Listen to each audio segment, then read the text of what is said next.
بسم الله الرحمن الرحيم رمضان مبارك maanta oo ay taariikhdu ku beegan tahay 17 bisha saddexaad 2026 dawladda koonfur galbeed Soomaaliya waxay si rasmi halkan ugu soo saaraysaa war saxaafadeed mowqifkeeda dawliga ah halkan uga soo jeedinayso dawladda koonfur galbeed Soomaaliya waxay cadeynaysaa markay sameysay baaritaan dheer oo muddo qaatay markay tixgelisay duruufaha dalka guud ahaan ka jiro markay aragtay abaabulka ciidan ee waayahan dambe deegaanada koonfur galbeed Soomaaliya ay ka wado dawladda federaalka Soomaaliyeed waxay soo saartay war saxaafadeedkan annaga oo ka duulayna qodobadii hordhac u ahaa war saxaafadeedka dawladda koonfur galbeed Soomaaliya waxay dadka Soomaaliyeed iyo dadka reer koonfur galbeed Soomaaliya u cadeynaysaa inta laga helayo dawlad federaal oo xeerinaysa nidaamka federaalka wada noolaanshaha dadka Soomaaliyeed iyo kala madax banaanida dawladnimada federaalka iyo dawladda koonfur galbeed Soomaaliya waxay soo saartay qodob badan dawlad goboleedka koonfur galbeed Soomaaliya oo kamid ah dawladda xubnaha ka dawladda federaalka Soomaaliyeed waxay si buuxda maanta u cadeynaysaa in dawladda federaalka Soomaaliyeed wada shaqayntii ay lahaayeen si toos ah u gooysay ayadoo lagu sababaynayo fargelinta qaawan ee dawladda federaalka Soomaaliyeed ay ku soo qaaday dawlad goboleedka koonfur galbeed Soomaaliya taasoo ay kamid tahay abaabul ciidan oo lagu abaabulay degmooyinka koonfur galbeed Soomaaliya si loo wiiqo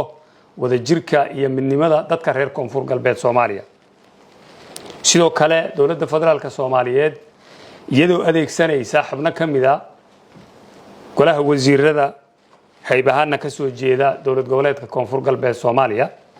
waxay fargelin toos ah ku sameysay hanaankii dawladeed haday tahay amniga dhaqaalaha iyo wada jirka ummadeedba dawladda koonfur galbeed markay in badan la xiriirtay dawladda federaalka Soomaaliyeed si hoosana ugu sheegtay si korona ugu sheegtay inay joojiso fargelinta ahaanshaha dawladnimada koonfur galbeed iyo midnimada dadka reer koonfur galbeed ay ku dhaawacayso dawladda federaalka Soomaaliyeed markay wada xaaljood badan la gashay markay la hadashay in badan kor iyo hoosba waxa uu soo baxday inay duulaan qaawan ku soo qaaday dawladda federaalku sidii loo burburin lahaa jiritaanka dawladnimada koonfur galbeed Soomaaliya iyo wiiqada midnimada dadka reer koonfur galbeed Soomaaliya haddaba dawladda koonfur galbeed Soomaaliya iyadoo ka duulaysa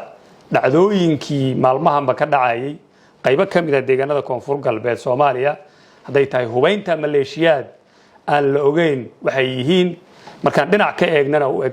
shabaab cusub in lagu beerayo deegaanada koonfur galbeed Soomaaliya markaan aragnay in hubkii dawladda federaalka Soomaaliyeed lagu qalabeynayo maleeshiyaad muuqaal ahaanna shabaab u eg aan ahayn ciidan qaran ee dawladeed markaan aragnay labiskii ciidamada qaranka Soomaaliyeed ee caanka ku ahaayeen in la soo daabulayo laguna hubeynayo maleeshiyaad midab ahaan shabaab u eg heybtoodana aanan la aqoonin dawladda koonfur galbeed Soomaaliya waxay go'aansatay inahaas oo dhan markay isku soo xoorisay